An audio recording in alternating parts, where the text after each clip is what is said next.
அனைவருக்கும் வணக்கம். Financial bill இன் parliament 2025 ரீசெண்டாக ஃபினான்ஷியல் பில் குறித்து பார்லிமெண்ட்டில் நிறைய டிபேட் நடத்திருப்பாங்க. நீங்கள் நியூஸ் பார்க்குறவங்களா இருந்தால் அதை பற்றி பார்த்துருப்பீங்க. நம்ம தமிழ்நாட்டிலேருந்து போனால் நிறைய எம்பிஸ் அது குறித்து நிறைய கடனுங்கள்லாம் தெரிவிச்சிருப்பாங்க. தமிழ்நாடுக்கு தேவையான நிதி நீங்கள் கொடுக்க மாட்டேன்றீங்க அப்படின்னு சொல்லிட்டு. ஸோ அதே போல் ரீசெண்டாக காங்கிரஸ் உடைய ஒரு சீனியர் லீடரான சசி தரூர் என்ன சொல்லியிருக்காருன்னா, இந்த ஃபினான்ஷியல் பில் அப்படிங்கிறது classic case of patch work சொல்யூஷனுங்க. நம்மளுக்கு ஏதாவது ஒரு பிரச்சனை வருது அப்படின்னா அதுக்காக நம்ம பேட்ச் ஒர்க் பண்ணுவோம் இல்லையா, அதுபோல் இந்தியன் எக்கனாமியில் ஏற்பட்டக்கூடிய அந்த ப்ராப்ளம்ஸை சால்வ் பண்ணுறதுக்காக நீங்கள் கொடுக்கப்பட்ட ஒரு பேட்ச் ஒர்க் சொல்யூஷன் தான் இந்த ஃபினான்ஸ் பில் அப்படின்றாங்க. ஆல்ரெடி இந்தியன் எக்கனாமியானது ஒரு சீரியஸான சேலஞ்சஸ் ஃபேஸ் பண்ணிருக்கு. ஸோ அதோடைய ஸ்ட்ரக்சரல்லையே நிறைய ப்ராப்ளம்ஸ் இருக்குது. ஸோ இதை நீங்கள் சரி செய்யணும் அப்படிங்கிற மாதிரி நிறைய கம்ப்ளைண்ட் அவர் சொல்லியிருப்பாருங்க. ஸோ அதை குறித்து தான் நாம் இந்த கிளாஸில் பார்க்க போகிறோம். ஸோ அதை குறித்து நம்ம பார்க்க போகிறோம்னா கிடையாதுங்க, நாம் என்ன பண்ண போகிறோம்னா ஃபினான்ஸ் பில் குறித்து பார்க்க போகிறோங்க. இந்த ஃபினான்ஸ் பில்னால் என்ன, ஸோ அது எதனால் இந்தியன் கவர்மெண்ட்லேருந்து இருக்குது, அதை பற்றி தான் நாம் இந்த கிளாஸில் பார்க்க போகிறோம். ஸோ பார்லிமெண்ட்டில் என்ன டிபேட் வச்சாங்க அப்படின்னு பார்க்கும்போது, ஸோ பாருங்கள், இந்தியாவுடைய க்ரோத் ரேட் அப்படிங்கிறது டபுள் டிஜிட்லேயே போக மாட்டேங்குதுன்றாங்க. பாருங்கள், டபுள் டிஜிட்லேயே போக மாட்டேங்குது, சிங்கிள் டிஜிட்லேயே தான் இருக்குது. ஸோ ஒரு 6% ஜிடிபியை இன்க்ரீஸ் பண்ணுறது நம்ம ரொம்ப சேலஞ்சிங்காக இருக்குது அப்படின்றாங்க. அதே போல் இந்த மேனுஃபேக்சரிங் அப்படிங்கிறது ரொம்ப குறைவாக இருக்குன்றாங்க. ஸோ பாருங்கள், இந்தியாவுடைய ஜிடிபி அப்படிங்கிறது மேனுஃபேக்சரிங்கில் 15% கம்மியாக இருக்குன்றாங்க. எல்லா மக்களும் அக்ரிகல்ச்சர் செக்டார்லேயே போகிறாங்க, யாருமே மேனுஃபேக்சரிங் வர மாட்டேன்றாங்க. ஏன்னா பண்ணுறீங்க, இந்த எம்எஸ்எம்இ செக்டாருக்குலாம் நீங்கள் அதிகப்படியான வரி விதிக்கிறீங்க. ஸோ இதெல்லாம் நிறைய பேர் இந்த சிறு குறு தொழிலில் ஆரம்பிக்க மாட்டேன்றாங்க. எதுக்கு தேவையில்லாத நாம் விவசாயத்துக்கே போயிடுவோம் அப்படின்றாங்க. அவங்களுடைய விவசாயம் அப்படிங்கிறது அவங்களுக்கு போதுமானதாக இருக்குது. யாருமே எக்ஸ்போர்ட்டிங்லாம் போக மாட்டேறாங்க. ஸோ மேனுஃபேக்சரிங் செக்டாரில் பண்ணால் மட்டும்தான் நம்ம ஜிடிபி ஆனது அதிகமாகும். ஸோ அது யாரும் செய்ய மாட்டேன்றாங்க. அதே போல் இந்த கார்ப்பரேட் டேக்ஸ் கொடுக்கறத விட சேலரிடு பர்சன்ஸ் கொடுக்கக்கூடிய டேக்ஸ் தான் ரொம்ப அதிகன்றாங்க. ஸோ பாருங்கள், லாஸ்ட் இயரில் கார்ப்பரேட் விட சேலரி பர்சன்ஸ் தான் அதிகப்படியான டேக்ஸ் கொடுக்குறாங்க. அதே போல் இந்த ஜிஎஸ்டியில் அதிகபட்சமாக 28% டேக்ஸ் விதிக்கிறீங்க. இது எவ்வளோ பாருங்கள், ஒருத்தர் 100 ரூபா சம்பாதிக்கிறான்னா 28 ரூபா வரியாக கொடுக்குறான். ஸோ அதில் 72 ரூபாயில இன்னும் நிறைய வரியை கொடுக்க வேண்டியதாக இருக்குது. ஸோ இந்த அளவுக்கு டேக்ஸை அதிகமாக கொடுக்கறதுனால 35,000 வெல்த்தி இண்டியன்ஸ், ஸோ 35,000 பேர் ஒரு பணக்காராக இருப்பாங்க இல்லையா இந்தியாவில், அவங்களாம் இப்போ இந்தியாவிலே இருக்கிறது இல்லையா, நிறைய பேர் இந்தியா விட்டு போக ஆரம்பிச்சிட்டாங்க. ஸோ கடந்த 10 ஆண்டுகளில் அப்படின்றாங்க. எதனால்? Complaining of tax terrorism. So tax terrorism, வரி தீவிரவாதத்தினால இந்தியா விட்டு ஒரு 35,000 பேர் போகிறாங்க.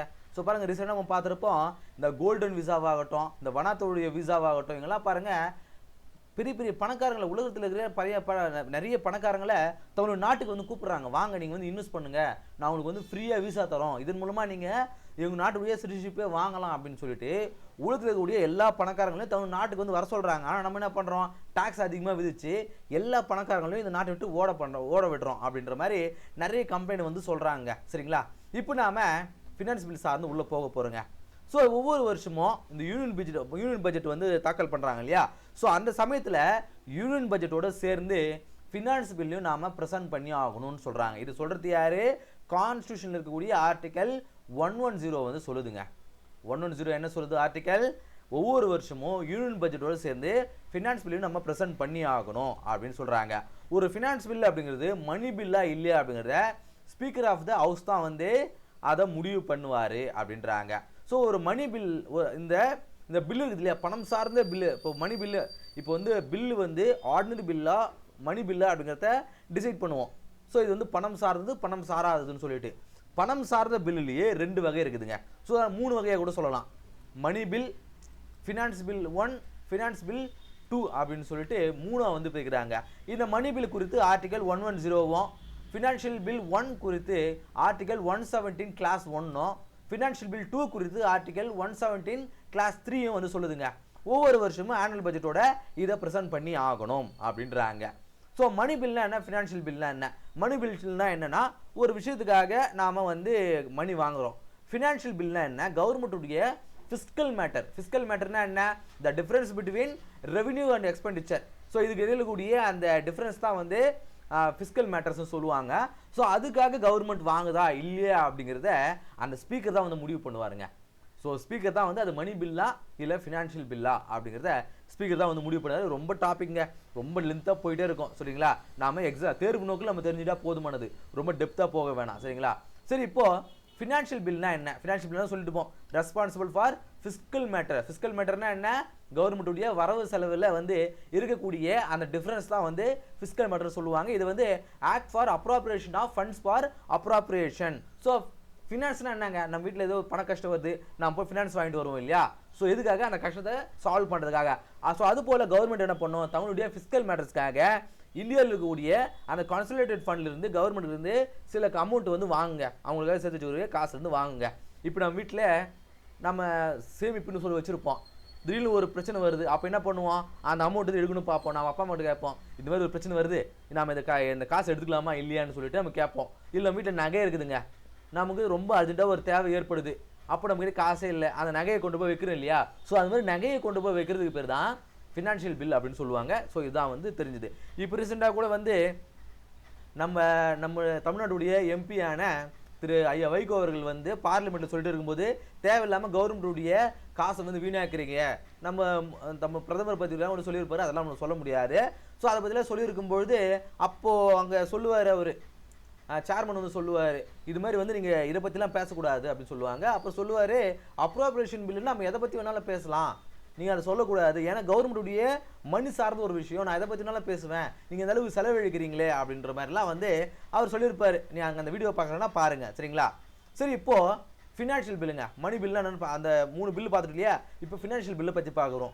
ஃபினான்ஷியல் பில்லில் 2 வகை இருக்குன்னு சொல்லியிருப்போம், ஃபினான்ஷியல் 1 அண்ட் ஃபினான்ஷியல் 2ன்னு சொல்லிட்டு 2 இருக்குதுங்க. இந்த ஃபினான்ஷியல் 1 பொறுத்து ஆர்டிகல் 117 கிளாஸ் 1 வந்து சொல்லுதுங்க. என்னன்னா மணி பில் இருக்கக்கூடிய எல்லா விஷயங்களும் இதில் இருக்குங்க. ஸோ இது வந்து லோக்சபாவில் மட்டும்தான் வந்து இன்ட்ரடியூஸ் ஆகும், ராஜ்யசபாவில் இன்ட்ரடியூஸ் ஆகாது. அதே போல் இது பிரசிடென்ட்டுடைய ரெக்கமெண்டேஷனில் பேர் தான் வந்து இது இன்ட்ரடியூஸே பண்ணணும்.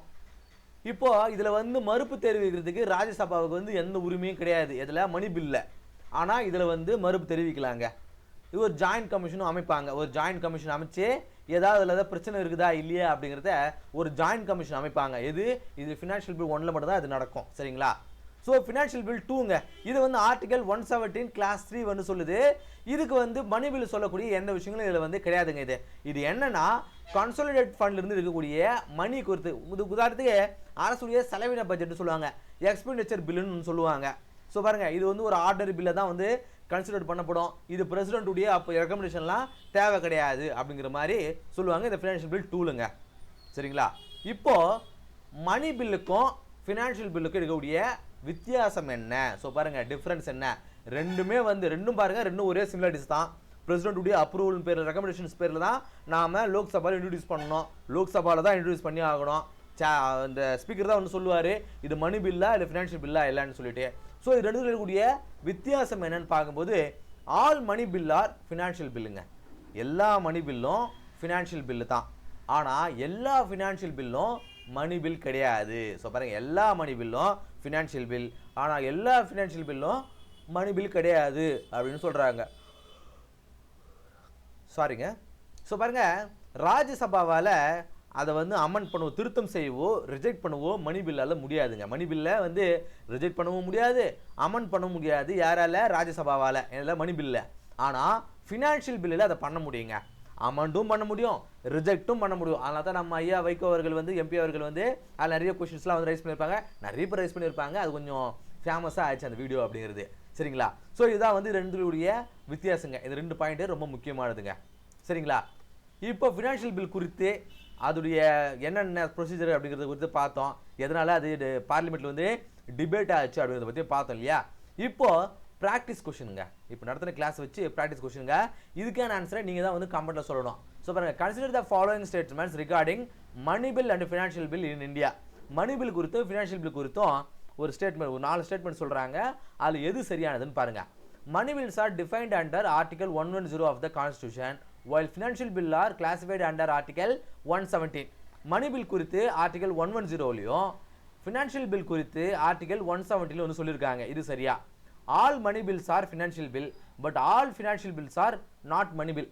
எல்லா மணி பில்லும் ஃபினான்ஷியல் பில், ஆனால் எல்லா ஃபினான்ஷியல் பில்லும் மணி பில் கிடையாது. இந்த ஸ்டேட்மெண்ட் கரெக்டா? 3வது, Rajya Sabha can amend or reject a money bill but can amend or reject a financial bill. ஒரு ராஜ்யசபாவால் ஒரு மணி பில்லை வந்து அமெண்ட் பண்ணுவோ ரிஜெக்ட் பண்ணுவோ முடியாது. ஆனால் ஃபினான்ஷியல் பில்லை அமெண்ட் பண்ணுவோ ரிஜெக்ட் பண்ணுவோ முடியும். இந்த ஸ்டேட்மெண்ட் சரியா? 4வது ஸ்டேட்மெண்ட், ஃபினான்ஷியல் பில் 2-வை ப்ரெசென்ட் பண்ணுறதுக்கு பிரசிடென்ட்டுடைய ரெக்கமெண்டேஷன்ஸ் தேவையா அப்படின்ற மாதிரி கேட்டிருக்காங்க. பாருங்கள், ரெக்கார்ட் ஃபினான்ஷியல் பில் 2-வை ப்ரெசென்ட் பண்ணுறதுக்கு பிரசிடென்ட்டுடைய ரெக்கமெண்டேஷன்ஸ் தேவை. இந்த 4 ஸ்டேட்மெண்ட்டில் எதுங்க சரி? இந்த 4 ஸ்டேட்மெண்ட்டில் எது சரி?